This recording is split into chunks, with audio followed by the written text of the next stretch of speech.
Carl Jung said that consciousness succumbs too easily to unconscious influences, which are often truer and wiser than our conscious thought. Furthermore, unconscious motives frequently override our conscious decisions, especially in matters of vital importance. Many people tend to undermine their own agendas to their frustration and bewilderment, finding themselves making irrational decisions, experiencing mental blocks, or even suffering physical ailments that paralyze their plans. It is as if a mysterious force takes control, pulling them away from the goals they have set for themselves. Thus, haunted by continuous self-sabotage, these individuals never seem to reach where they want to be. But why do we sabotage ourselves? Why do we ruin our own plans without any apparent reason?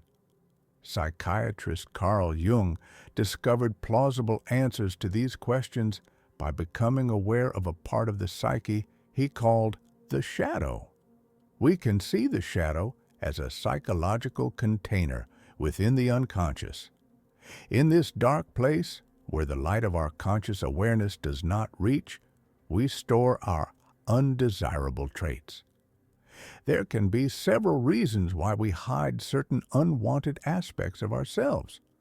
Our parents may have disliked them, they may not fit societal ideals, or life may have taught us that they lead to suffering.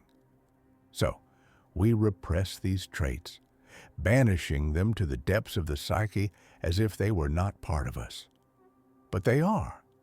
And according to Jung, repressing undesirable aspects of ourselves will not solve the problem.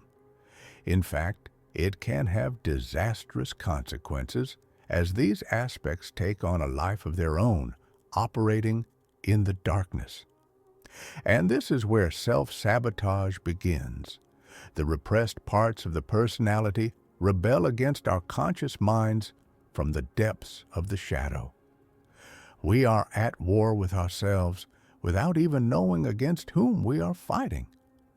Fortunately, there are ways to stop this self-sabotage. Instead of repressing what is in the shadow, Jung urged us to integrate it into our personality. And we can only do this by making the unconscious conscious and discovering what lies beneath. Let's explore the psychology of self-sabotage and how to overcome it based on the works of Carl Jung. There is a common misunderstanding about the shadow that leads to much confusion regarding its role and how to integrate what has been repressed. It is often thought that the shadow is simply the dark and negative side of personality. Due to the problems it can cause, it is often considered the part of us that harbors all our negative impulses. Because of this, the shadow is often symbolically represented as a dark figure, suggesting a sinister alter ego that exists outside our consciousness. But the shadow refers to something fundamentally different. The shadow is more like a dark place than a dark and shadowy figure. We can think of the shadow as a dark closet within the human psyche, where the light of consciousness does not shine. This dark closet is where we lock away all the repressed parts of the personality that we are unwilling or unable to face and reintegrate at the moment. This can happen for various reasons, such as trauma or unmet needs. So, when we talk about doing shadow work and integrating it, we are not actually integrating the shadow itself. We are integrating the contents of the shadow. And when I say the contents of the shadow, I am referring to all the repressed parts of the personality. These are the parts of the self that inhabit the dark place that is the shadow. Just as you might place objects in a dark closet and they become enveloped in shadows, you could also take those same objects out of that dark closet and bring them into the sunlight, where they would no longer be wrapped in shadows. This is also true for the parts of personality that inhabit the shadow. There is nothing inherently shadowy or negative about them. It is simply that they have been placed in a shadowy space and are operating outside of our conscious awareness, often causing problems due to this disconnection. Now, something important to realize here is that when these parts of the personality are repressed, it is not as if you simply have some isolated repressed traits. It would not be entirely accurate to say something like, "I repressed my greed," or "I repressed my joy," because both greed and joy are floating qualities. To repress a quality like greed, joy, or anything else, you would have to repress an entire fragment of personality associated with those qualities. These personality fragments that split off from conscious awareness, often referred to as shadow aspects, are actually more like mini-personalities. And each of these mini-personalities is 100% you, because they are fragments of your personality. When these mini-personalities split off from your conscious awareness and are placed in the dark closet of the shadow, they become separate and autonomous from your conscious personality, which is the ego, the part of yourself that is in the light of awareness and which you refer to as I. Just as our conscious personality or ego has its own perspectives, needs, and agendas, each of our shadow aspects also has its own perspectives, needs, and agendas. The agendas of any given shadow aspect may or may not conflict with the agendas of our conscious personality. When your conscious personality's agenda clashes with the agenda of one or more of your shadow aspects, it can cause considerable internal turmoil, leading to resistance or an inner struggle. You may notice your shadow aspects and their agendas at work when you engage in procrastination and self-sabotaging behavior that prevents you from making positive changes in your life.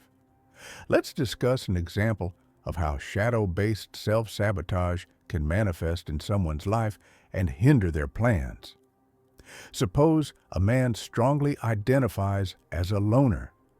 His goal is to run a successful online business and live in the countryside because that lifestyle minimizes interaction and dependence on other people, which he consciously believes is what he wants. Ultimately, despite his idea of self-sufficiency being feasible, he repeatedly undermines the progress he makes. For example, he is offered the opportunity to buy land in nature at a friendly price, but he rejects it for a weak reason. Or he manages to attract a considerable number of followers to his lifestyle blog, which has great earning potential, yet he suddenly stops posting without being able to explain his decision logically.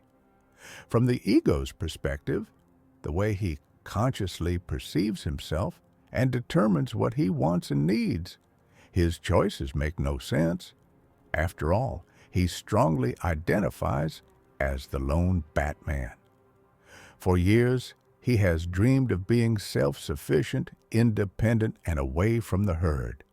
But as soon as his dreams start to become reality, he throws obstacles in his own way. He cannot explain why. It is as if something or someone is sabotaging him, as if an unwanted guest is hiding in the shadows of his soul, unseen by his conscious mind. This unseen force takes control without asking, wrecks what the ego's efforts have achieved, and then disappears without leaving a trace or any solid reasoning behind the self-sabotage. The mysterious guest remains elusive. He knows that something strange is happening in the darkness, but he cannot pinpoint it since it is beyond his conscious reach. And as long as he fails to illuminate what lurks in the shadow, it will rule him like a puppeteer from behind the curtain. As Jungian analyst Maureen B. Murdoch stated, "Any autonomous complex not subjected to the conscious will exerts a possessive effect on consciousness proportionate to its strength and limits its freedom. When our shadow aspects take control, destructive consequences can arise. Unexplained desires and emotions may surface suddenly and overpower us without permission, overriding our authority and diminishing our willpower. They influence and sabotage our conscious agendas while pulling the strings from behind the scenes, leaving us bewildered by our irrational behavior. Understanding this hidden battle within ourselves is crucial. To break free from self-sabotage, we must shed light on our shadow aspects, acknowledge them, and reintegrate them into our conscious personality. Only by doing so can we reclaim true autonomy over our lives.